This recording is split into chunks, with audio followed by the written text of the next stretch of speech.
Honorable Minister Piyush Goyal, we request you to please join us back here on stage for a very special conversation. Joining him is Bodhisattva Ganguly, the Group Consulting Editor at Network 18, to take this conversation forward. Over to you, gentlemen.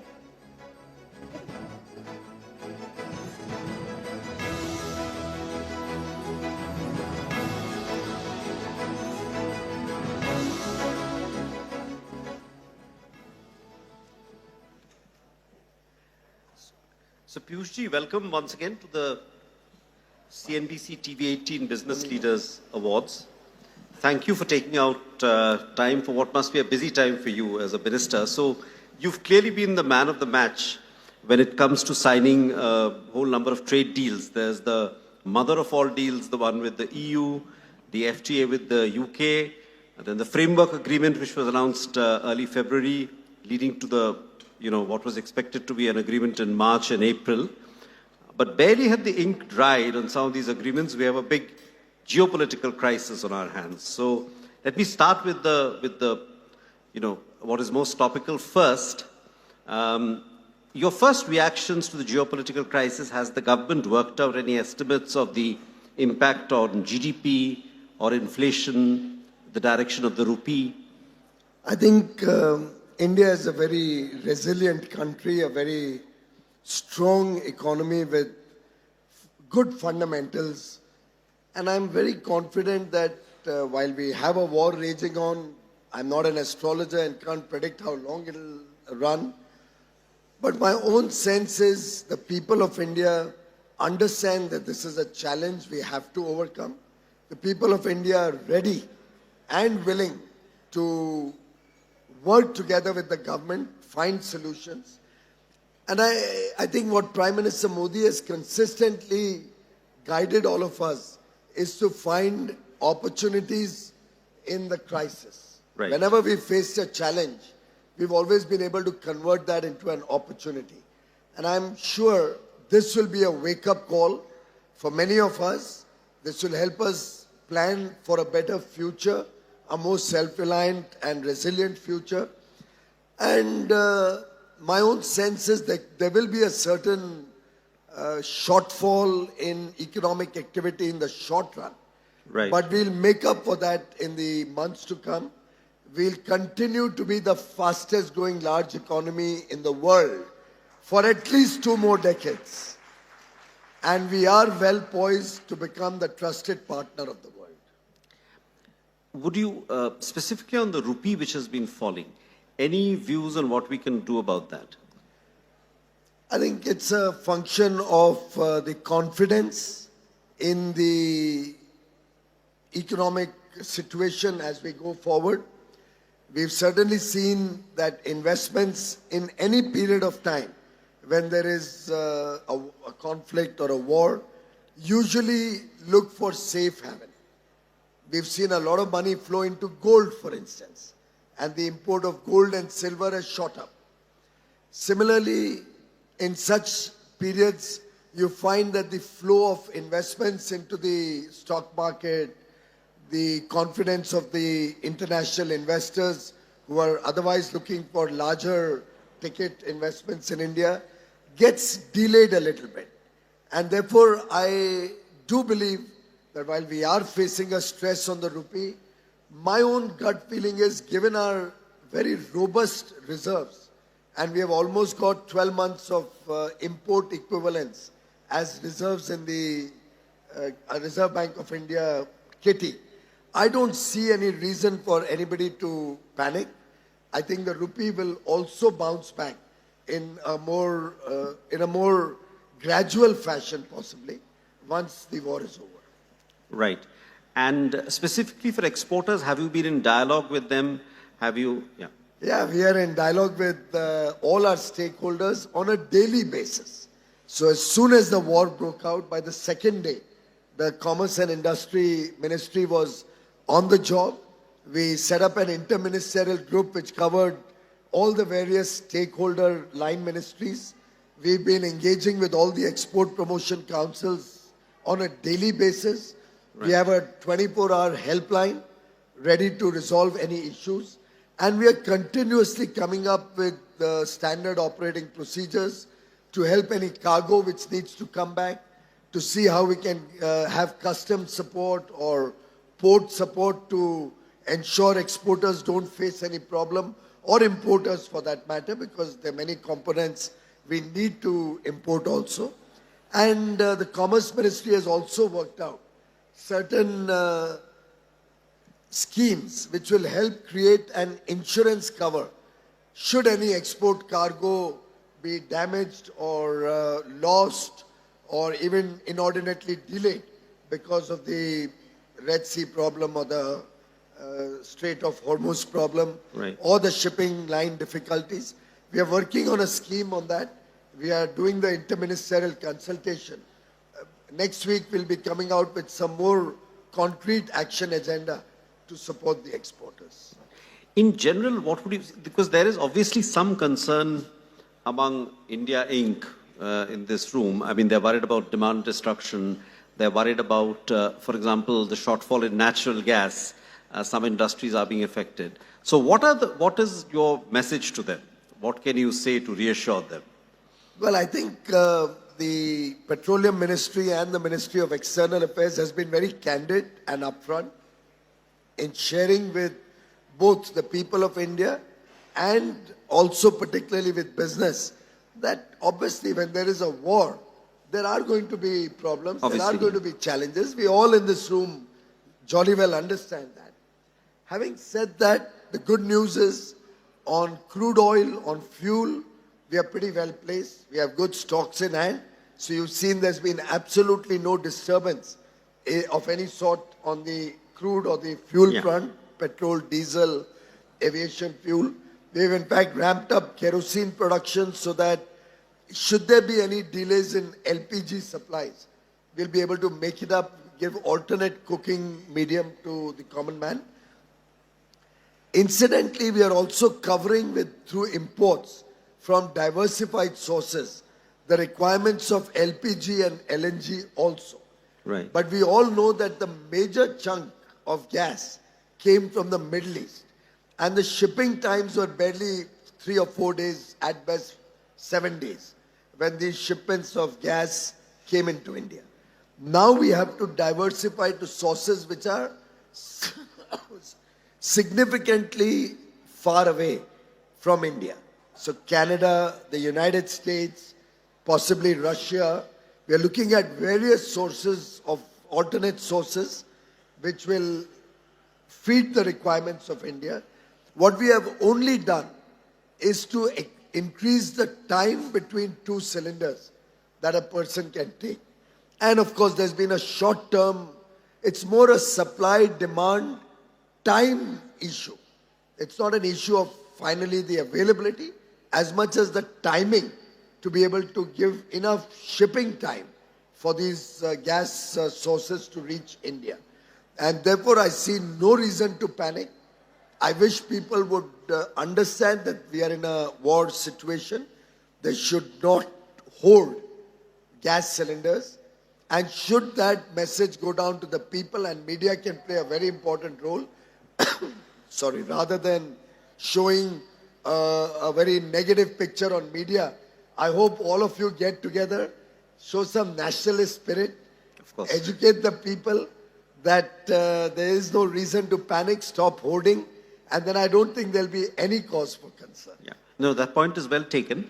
Just one last question. So, are there contracts we've already entered into with some of the suppliers, the US, Canada, Russia? It's a continuous process. Right. Already the people are aware that the government has been looking to diversify its sources of energy.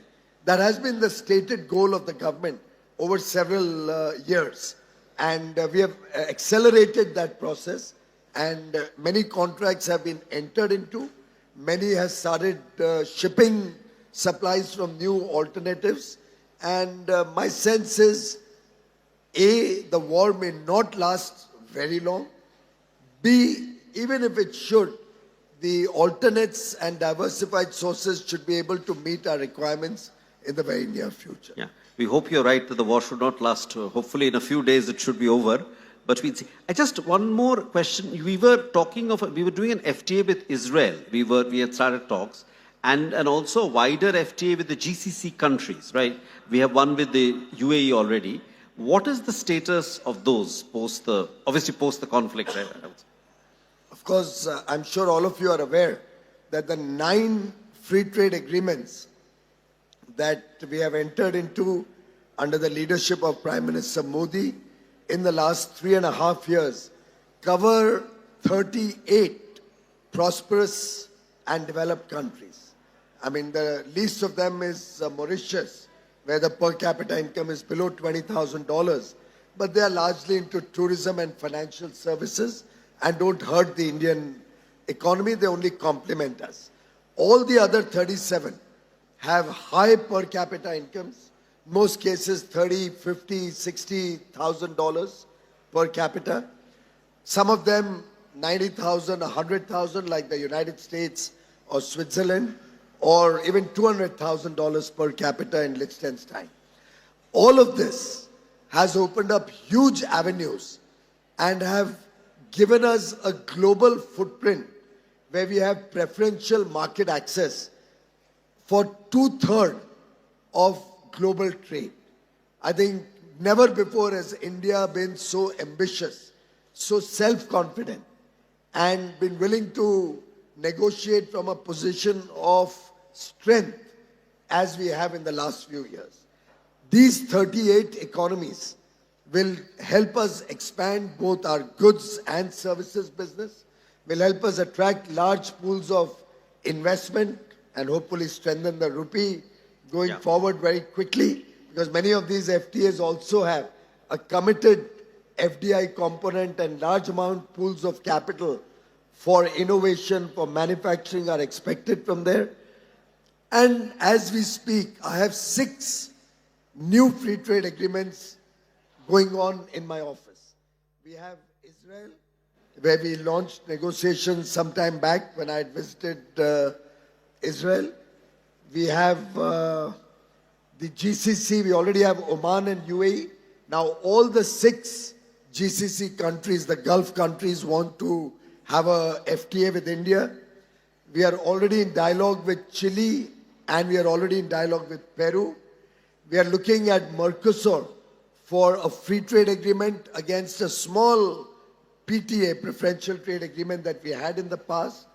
There's dialogue with Mexico, which is still at the initial stages, but in the later part of this year, we hope to launch a Mexico engagement. SACU is another area, the South Africa-led union, where we are looking at possibly working to create a trading relationship.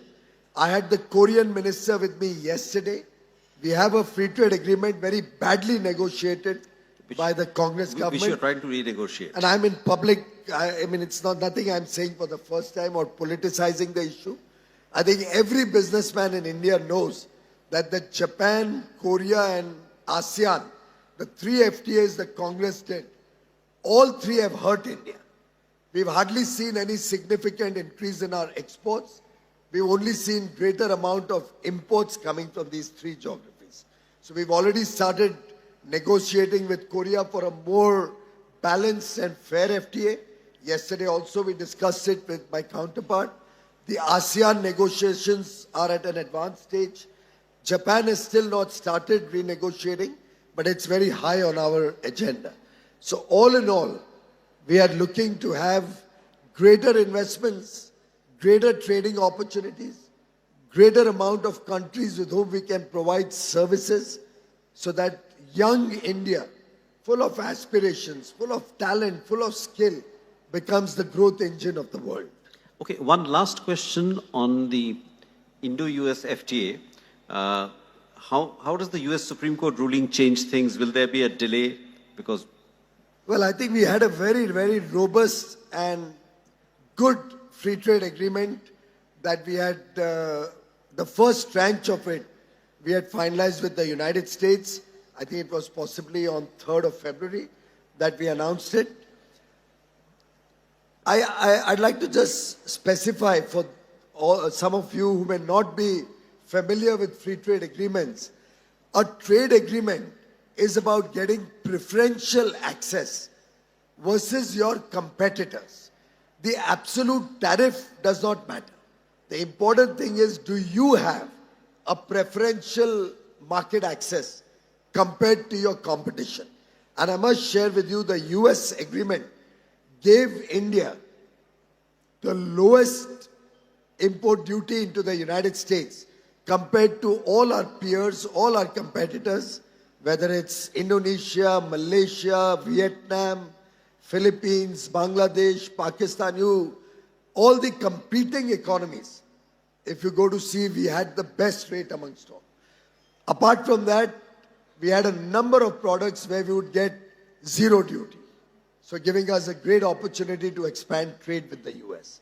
We had also been able to negotiate with the United States, going forward, significant access to technology, significant access to data center equipment, which would lead to huge investments coming into the country.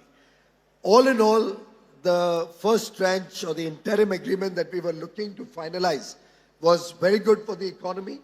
Of course, the Supreme Court of the US has ruled against the executive powers of the president, due to which the preferential part of our engagement has been lost. And therefore, we are in dialogue with the United States to see how they will once again give us a preferential market access, which is better than our competitors, so that we can finalize the free trade agreement. We stand by the free trade agreement. Please don't carried away by some news reports that I saw probably yesterday. That's right, yeah. From some foreign news agencies. Half the times I would actually urge you that what you read in some of these news agencies, please do not believe. Only believe what the government or the official media tells you. Fortunately, organizations like CNBC TV18 at least call us up to confirm any news that they're going to play, whether there's merit in it or whether it's a fake news. What you saw yesterday in a couple of foreign agencies was completely fake news. Which talked about India stands by the trade agreement. We are looking to rebalance to get back our preferential access compared to our competitors.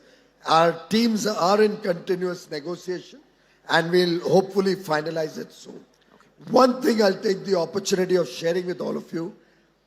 India today, when we finalize a free trade agreement, whilst we have significant offensive interests, which we are fighting to get a bigger market share or bigger pie for our businesses, for our farm produce, for our fish produce, for our MSMEs to flourish, at the same time, we protect sensitive sectors where we do not give preferential market access in India when we finalize the free trade agreement. So for example, with the US, all GM products will not be allowed entry into India, which means almost 90 or 95% of American major crops are just not allowed entry into India. Right. So whether it's corn, whether it's soy meal, whether it's rice, wheat, millets, some of the pulses, many items which we are self-sufficient in, there's no market access that we have given.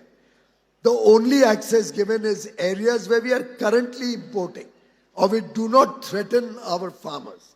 And I think this is a loud message that India is the only country in the world, and I repeat, India under Prime Minister Narendra Modi, and thanks to all of you who are the backbone of this strong economy, who are the trusted partners of businesses around the world, thanks to each one of you and all those beyond this room, we are able to get free trade agreements with the European Union, 27 nations, with the United States of America, with the United Kingdom, with the 4-nation EFTA bloc, with Australia, with New Zealand, all of these without opening our dairy.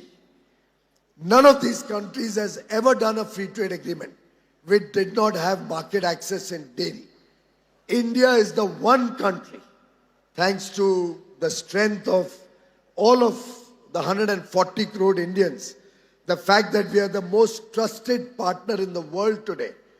The world wants to do business with India. The world wants to have India in their resilient supply chains.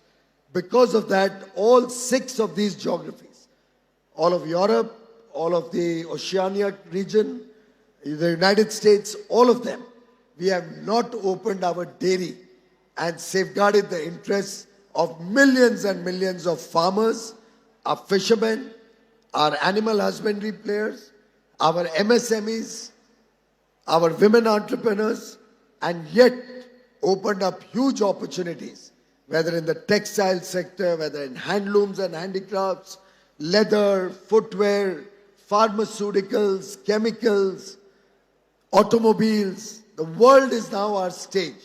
And I think all of us need to get out of our cozy comfort zone, need to look beyond the 1.4 billion Indian market, because as the economy grows from $4 trillion to $30 trillion when we celebrate 100 years of independence, these global engagements and focusing on internationalizing our businesses is going to play the most important role. Thank you. Thank you, Piyush ji. That's a good note to wrap up. Thank you.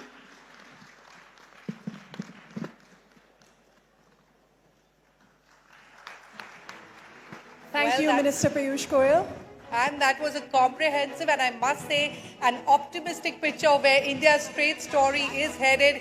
Thank you, sir, and thank you, Bodhisattva. Requesting Shireen to kindly join us back on stage.